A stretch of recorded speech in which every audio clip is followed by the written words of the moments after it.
نئے الیکشن کی بات کی ہے، عمر ایوب صاحب نے بھی کی، عمران خان صاحب نے بھی اس حوالے سے بات کی. اسد کیسے آپ کوئی دسمبر کی ٹائم لائن دے رہے ہیں، حکومت اس کو اکتوبر کی ٹائم لائن سمجھ رہی ہے، میرا خیال ہے وہ چیف جسٹس صاحب کی روانگی کے حوالے سے. یہ کیا معاملہ ہے؟ پہلے اس حوالے سے بیانات سنتے ہیں پھر پوچھتے ہیں شعیب شاہین صاحب سے. قوم کو ہم لوگ وزیر اعظم عمران خان صاحب کی طرف سے یہ بھی پیغام دینا چاہتے ہیں کہ تیاری کریں نئے جنرل الیکشن کی. نئے جنرل الیکشن ہوں گے تو ملک ترقی کرے گا. یہ پی ڈی ایم حکومت ان کے تو چھکے چھوٹ گئے ہیں، یہ ڈوب گئی ہے. مجھے امید ہے یہ دسمبر تک جو ہے نا حالات ٹھیک ہو جائیں گے. میں جو سمجھتا ہوں کیونکہ ہماری سیٹیں اتنی آ جائیں گی کہ ہم اپنی حکومت بنا سکیں گے. ٹریبیونل سے امید ہے کہ ٹریبیونل سے فیصلے آ جائیں گے اور آپ کی حکومت آ جائے گی؟ بالکل ہماری امید ہے کیونکہ میرٹ کے مطابق ہے اور ہمارے پاس ڈاکومنٹ بھی کمپلیٹ ہے، کوئی ڈاکومنٹ میں ابہام بھی نہیں ہے. ہاں، یہ کیا نیا الیکشن اس سال ہوگا؟ کب ہوگا؟ الیکشن کی بات کیوں کر رہے ہیں؟ نئے الیکشن کی کہاں گنجائش ہے اس وقت؟ آپ کو نظر آ رہی کوئی کسی نے آپ کو یقین دہانی کرائی ہے؟ کہیں کوئی بات ہو رہی ہے نئے الیکشن کی، یا آپ موجودہ چیف جسٹس کے جانے کے بعد کے سینیریو کے اوپر تکیہ کر رہے ہیں؟ ایک بات، دو اس کے آسپیکٹ ہیں. پہلا آسپیکٹ تو یہ ہے کہ ہمارا مطالبہ نہیں ہے نیا الیکشن سے. ہمارا مطالبہ یہ ہے کہ ہمارا جو حق ہے 180 سیٹیں ہیں وہ ہمیں واپس کی جائیں. اس کے دو موڈ ہیں. ایک ہے الیکشن ٹریبونلز، آپ کو پتہ ہے وہ چلنے نہیں دے رہے. میرا بھی الیکشن کیس بالکل ڈیسائیڈ ہونے کے قریب تھا، یہ بھاگ کے چلے گئے الیکشن کمیشن کے پاس. الیکشن کمیشن چونکہ اس میں مجرم ہے، ان کے خلاف جرم ثابت ہو چکا ہے، اس نے اٹھا کر کے وہ الیکشن ٹریبونل چینج کر دیا، ہینڈ پیکڈ ایک ریٹائرڈ جسٹس کے حوالے کر دیا. اس کو لے کر کے ہم چلے گئے اسٹے میں اور وہ ابھی تک چل رہا ہے. لیکن عمر ایوب صاحب کہہ رہے ہیں کہ نئے الیکشن کی طرف جا رہے ہیں. میں اس پہ آ رہا ہوں. ہمارا اس وقت یہ مطالبہ ہے تھرو الیکشن ٹریبونل اور تھرو جوڈیشل کمیشن، جس کے لیے آج سے 6 مہینے پہلے ہم نے درخواست دے رکھی ہے. سپریم کورٹ نے آج ایک پیشی بھی اس کی نہیں لگی. لہٰذا یہ دو آسپیکٹس ہمارے امپورٹنٹ ہیں جس کے ذریعے اگر یہ ہمیں سیٹیں مل جاتی ہیں، ہمیں 100 سے زائد سیٹ ملتی ہیں اور ہمیں کوئی دوسرا ایشو نہیں ہے. دیکھیں، یہ بات عمران خان صاحب کی آپ کو بتا دوں، ان کی جو پیشین گوئی ہوتی ہے یا ان کی کوئی انفارمیشن بیسڈ کوئی گفتگو ہوتی ہے، دونوں حوالوں سے ایک بات ہے، میں نے آج تک ان کی بات غلط ہوتے نہیں دیکھی. مثلا پچھلے 1.5 سال پہلے انہوں نے ایک بات کہی تھی کہ یہ لندن ایگریمنٹ کا حصہ ہے، کہ یہ مجھے جیل میں ڈالیں گے، مجھے نااہل کریں گے، یہ نواز شریف کو لائیں گے اور اس کے سارے کیسز ختم کریں گے، میری پارٹی کو ڈسمینٹل کریں گے. جب یہ تینوں چیزیں پوری ہو جائیں گی دین یہ الیکشن میں جائیں گے. ایسے ہی ہوا. اور چوتھی بات بھی کی، اس کے باوجود ہم الیکشن جیتیں گے. اس وقت انہوں نے یہ نہیں کہا تھا کہ ہم سے بلے کا نشان چھینیں گے، ہم الیکشن نہیں لڑنے دیں گے، ہمارے پولنگ ایجنٹ اٹھا لیں گے، ہمیں نااہل کریں گے، اور پتہ نہیں کیا کیا انہوں نے نہیں کیا ہمارے ساتھ، میرے سمیت ہم سب کے ساتھ کیا. لیکن اس کے باوجود الحمدللہ ہم الیکشن جیتے ہیں، آپ کے سامنے ہی ہیں. یہ الگ بات ہے کہ پھر ان کو فارم 47 بنانے پڑے، ادروائز تو ہم الیکشن جیت گئے تھے. عمران خان صاحب کی میری نظر میں ایک رائے یہ ہو سکتی ہے کہ جس وقت ہمارے حقوق مل جانے ہیں، ہماری سیٹیں ہمیں واپس ملنے لگنی ہیں، ان لوگوں نے فوری طور پر ڈیزولوشن آف دی اسمبلی کی طرف چلے جانا ہے. اس لیے وہ ہمیں اپنے تئیں تیار کر رہے ہیں اور قوم کو تیار کر رہے ہیں کہ آپ نے تیار رہنا ہے for every circumstance. That might be the consideration جو خان صاحب کی جو رائے ہوتی ہے، کیونکہ یہ ملک ان سے نہیں چل رہا. آپ نے کہا ہم نے زراعت کو درست کرنا ہے. ود ریسپیکٹ مجھے بتائیں، زراعت کو درست کر لیا؟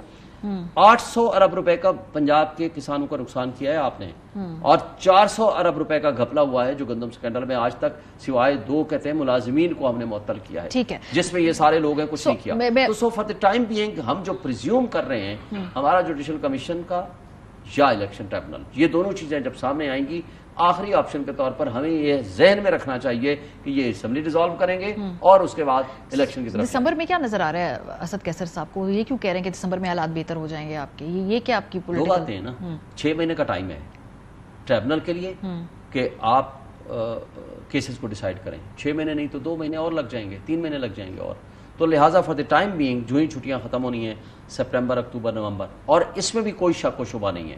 ہم یہ سمجھتے ہیں کہ سپریم کورٹ ایک انڈیپینڈنٹ انسٹیٹیوشن ہے جس سے ہمیں انصاف کی توقع ہے، لیکن ہمیں قاضی صاحب سے انصاف کی توقع نہیں ہے. تو جو اس کا بھی ایک امپیکٹ، ایک پازیٹیو، بہرحال ہم ایک سوچ سکتے ہیں کہ سپریم کورٹ کم سے کم یہ جو خرابیاں ہو چکی ہیں، جو اس وقت ڈھکن بند کیے ہوئے ہیں اور جو سچ کو چھپایا جا رہا ہے، تو یہ کم سے کم کھلے گا. جب آپ 1 سال میں بھی 1.5 سال میں بھی ہماری ایک پٹیشن کی 1 تاریخ نہیں لگتی اور دوسروں کے کیسز جس طریقے سے اور جس کوئک سروس کے ذریعے ان کو ریلیف ملتا ہے، ہم کہتے ہیں ہمارے خلاف ہمارا نہیں بنتا حق، کم سے کم ہمارے مقدمات تو لگا دیں. اور خان صاحب نے بھی نیب کی اپیل میں 2 کیسز کا حوالہ دیا. جو فارم 45 والی ہماری پٹیشن ہے جو 6 مہینے سے پینڈنگ ہے اس کو لگا دیں، اور ہیومن رائٹس والی اور اس کے ساتھ جو 9 مئی کے حوالے سے جوڈیشل کمیشن کی درخواست تھی وہ ہماری فکس کر دیں. آج تک پہلی پیشی بھی نہیں لگی. یہ جو آپ بات کر رہے ہیں کہ آپ کا خیال ہے کہ 6 مہینے کے بعد چونکہ آپ کے کیسز کا فیصلہ اس طریقے سے سامنے آ سکتا ہے کہ حکومت شاید ڈیزالو بھی کر دے, یہ آپ نے کہا ہے. جماعت اسلامی کیا دھرنا لے کر یہاں بیٹھے ہیں. کل اس دھرنے سے خطاب کرتے ہوئے جو جماعت اسلامی کے امیر ہیں انہوں نے فارم 45 کے حوالے سے بات کی. انہوں نے کہا کہ اگر فارم 45 کلیئر ہیں تو پھر نئے الیکشن کا مطالبہ کیوں کر رہی ہے Tehreek Insaf.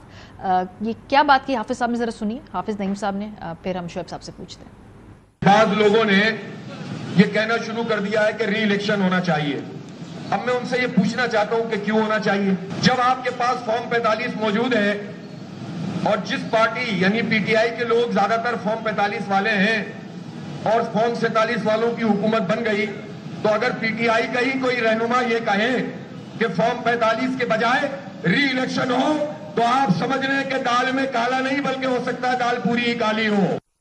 Has come along ہوئے, وہ تو بہت دفعہ انہوں نے اپنے فارم 45 وغیرہ بھی انہوں نے کنفرم کیا بہت جگہوں پہ کہ آپ کی جماعت کانسٹیچوئنسیز میں جیتی ہے. وہ کہہ رہے ہیں کہ فارم 45 میں کچھ کالا ہو سکتا ہے. کچھ فارم 45 کے مطابق ہم جیتے ہیں. آپ کو پتا ہے نا جو ان کو سیٹ ملی تھی, جی اس پہ انہوں نے گواہی دی, خود اپنا فارم 45 لے کر آئے. انہوں نے کہا کہ نہیں میں نہیں جیتا, یہ پی ٹی آئی کی سیٹ ہے. یہاں اسلام آباد میں آپ کو پتا ہے 3 سیٹوں پہ جماعت اسلامی کے کینڈیڈیٹ تھے. میرے مد مقابل کاشف چودھری صاحب تھے, میرے دوسرے بھائی کے مقابلے میں میاں اسلم صاحب تھے اور تیسرے میں بھی تھے. تینوں نے یہاں پریس کانفرنس کر کے کہا اور مجھے فارم 45 بھی دکھائے ہیں. تینوں میں وہی فارم 45 میں جو میرے ہیں, جو جماعت اسلامی کے ہیں, وہی فارم 45 میں جو مصطفیٰ کھوکھر تھا میرے مقابلے میں بھی تھا, اور انہوں نے شکست پہلے دن تسلیم کی کہ جی ہاں میں ہارا ہوں, مگر میں شعیب شاہین سے ہارا ہوں, میں ان سے نہیں ہارا جس کٹ پتلی کو مسلط کیا گیا ہے. اس کے علاوہ ٹی ایل پی ہمارا بہت ڈفرینس رہا. میں ان کو بلکہ یہاں کے ٹی ایل پی کے جو نمائندے ہیں میں ان کو اپریشیٹ کروں گا. کین یو امیجن, وہ میرے پاس آیا, اس نے میرے حق میں سٹیٹمنٹ دی, اپنے فارم 45 جمع کرایا عدالت میں, اس نے سپورٹ کیا مجھے کہ اس کے میرے فارم 45 کے مطابق اس نے جو اپنے دیے ہیں, اس نے کہا جی شعیب شاہین جیتا ہے, جو ہمارے فارم ہے وہی ان کے ہیں. دیکھیں شپ رکھنا چاہتے ہیں, میں کوئی ایسی بات نہیں کرنا چاہتا کہ جس کے ذریعے ہماری تلخیاں پیدا ہوں. یہ اس کا جواب بہتر ہے کہ جماعت اسلامی والے خود دیں. پوچھیں گے بریک کے بعد, ہمارے ساتھ وہ ہیں. بہت شکریہ شعیب شاہین صاحب. With respect T L P والے آئے تھے, بیٹھے 4 دن 5 دن, کسی سے کوئی اجازت نامہ نہیں تھی. ان کے ڈی ایس پی وہاں بلکہ ڈی آئی جی وہاں بھنگڑے ڈال رہے تھے کہ جنہیں ہمارا اور آپ کا کاز ایک ہے.